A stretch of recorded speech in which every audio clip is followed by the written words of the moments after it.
There are less than 24 hours to go for the debate to pick a new president. Vying for the post is Quim Torra, an independent candidate who only joined politics recently and is due to be sworn in on Monday if there are no last-minute surprises. Hello and welcome to Catalan News.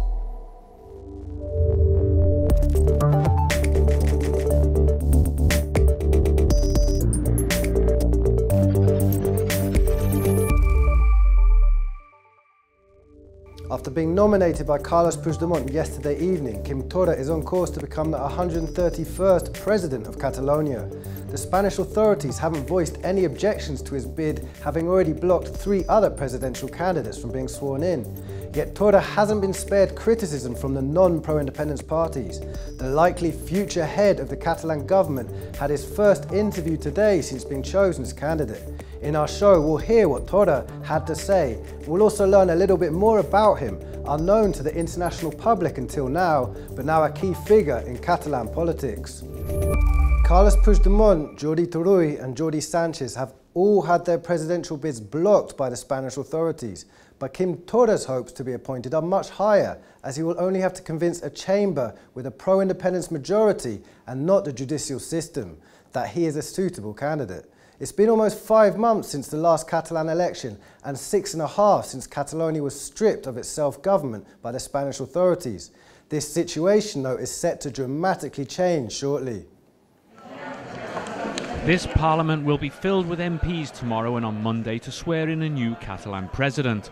Some 140 days after the last Catalan election, it looks like there will finally be a new head of government.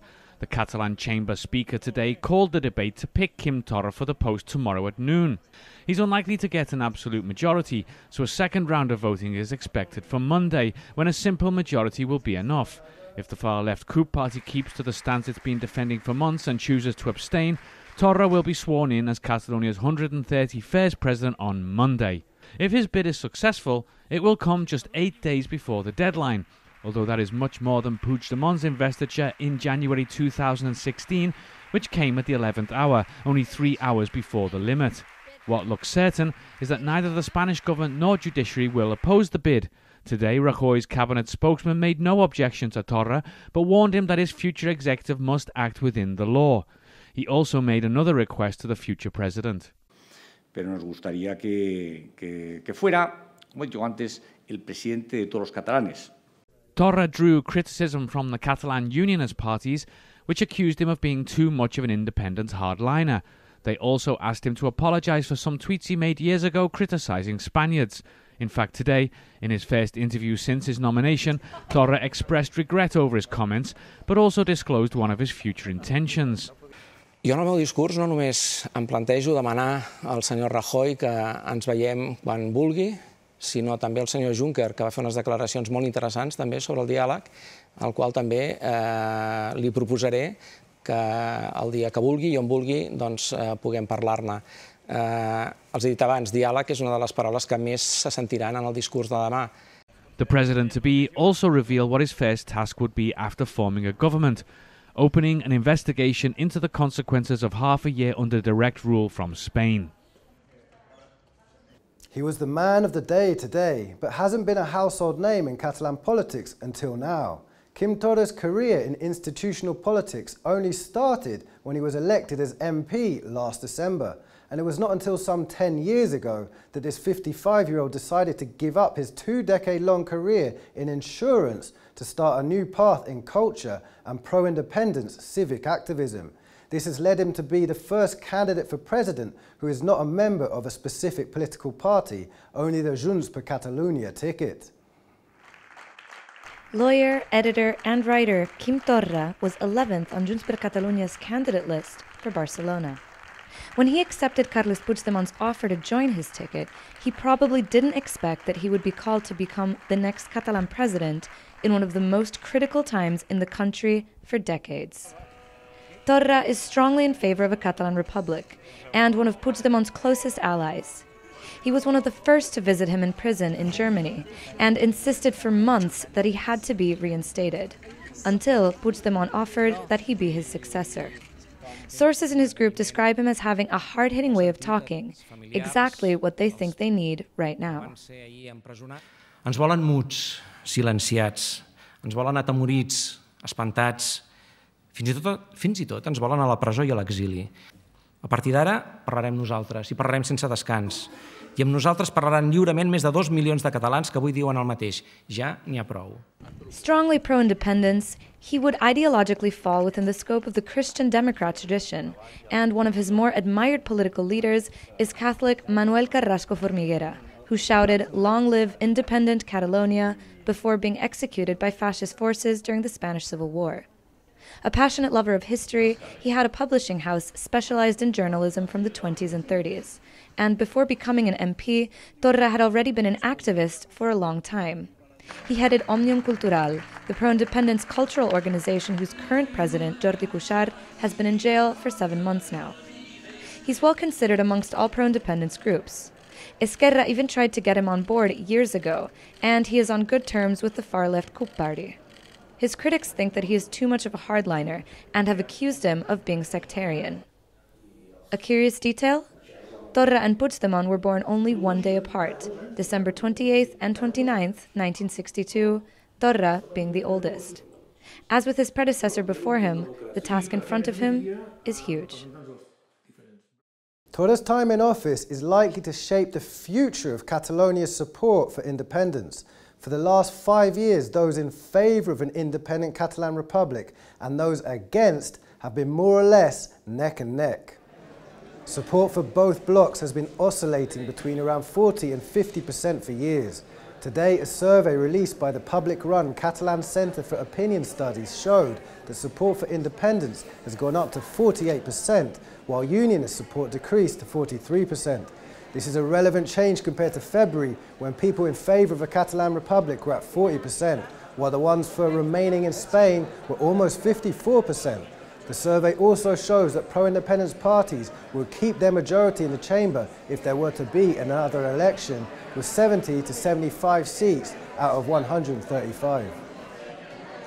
Moving on to technology, we bring you the story of 4 Catalans who have won a prize in a robotics competition in the United States.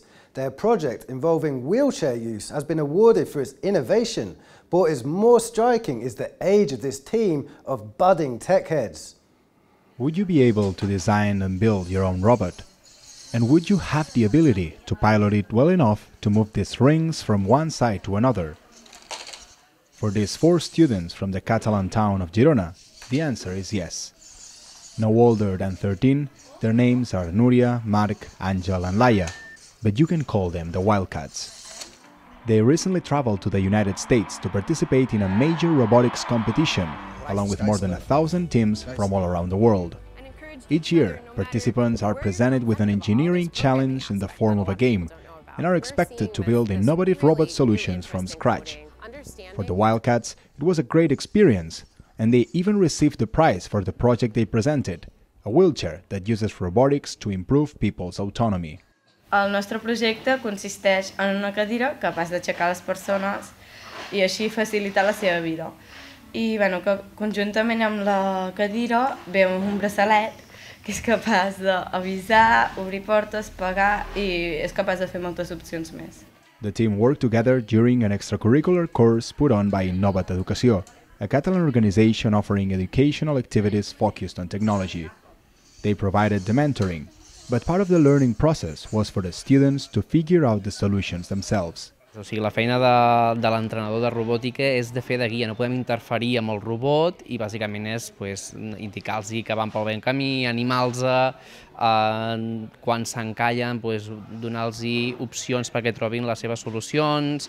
The Wildcats have just come back to Catalonia and they are already thinking about next year's competition.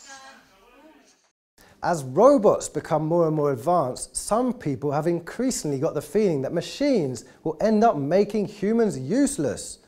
But despite this, some people still like to take a hands-on approach to their hobbies. And for aficionados, a Handcrafts fair is up and running until this Sunday in Barcelona.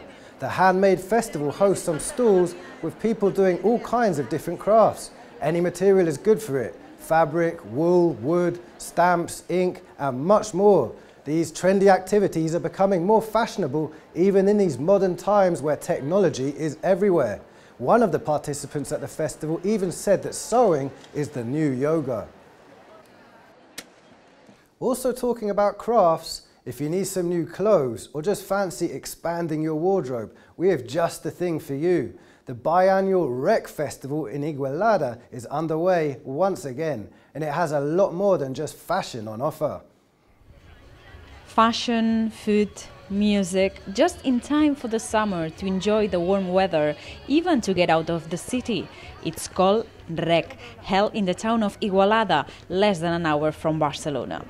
Here, in the all-industrial district that the festival is named after, people from around the country travel to a neighborhood that even the town itself often overlooked, one that event organizers are hoping to contribute to get back to life. La nostra il·lusió seria que mica en mica s'anés recuperant i que el dia a dia d'aquest barri fos més actiu i més dinàmic. In over 100 spaces repurposed to welcome pop-up boutiques from all around Catalonia, shoppers can find everything, from smaller innovative brands to bigger names like Reebok, Adidas, Levi's, Mango and Camper and more. But the festival isn't just for clothes. Over 4 days, around 120,000 people regularly come to the biannual event to enjoy music and food. In the neighborhood you can find the Odd Concert and, of course, Rec Street Food, 34 food trucks with worldwide cuisine, ecologically sourced, even a pop-up bar. The event runs until this Sunday, but if you can make it this time, not to worry. These 4 days of creativity, fun and shopping will come round again on November 9.